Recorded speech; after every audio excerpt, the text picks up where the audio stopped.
જય શ્રી કૃષ્ણ. મારું નામ દીપ્તિ ભીમપુરિયા છે. હું રાયકવાડા બ્રાહ્મણ છું.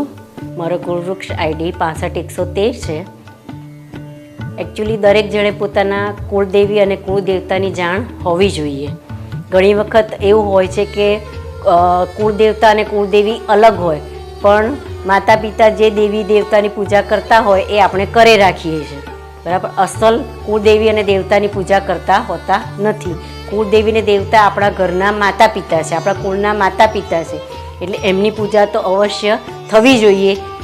મારા મનમાં આ બધા વિચારો હતા અને એના માટે મેં મારા કુળદેવી અને દેવતા વિશેની સચોટ માહિતી મેળવવા માટે મેં કુલવૃક્ષનો સંપર્ક કર્યો અને તેનાથી મને મારા કુળદેવી અને કુળદેવતા અને એના સ્થાન, હકીકતમાં એનું જે મૂળ સ્થાન છે એની તમને આનાથી માહિતી મળે છે. તો મને માહિતી મળી અને હું આનાથી આશ્વસ્ત થઈ છું અને ખરેખર હેપી છું.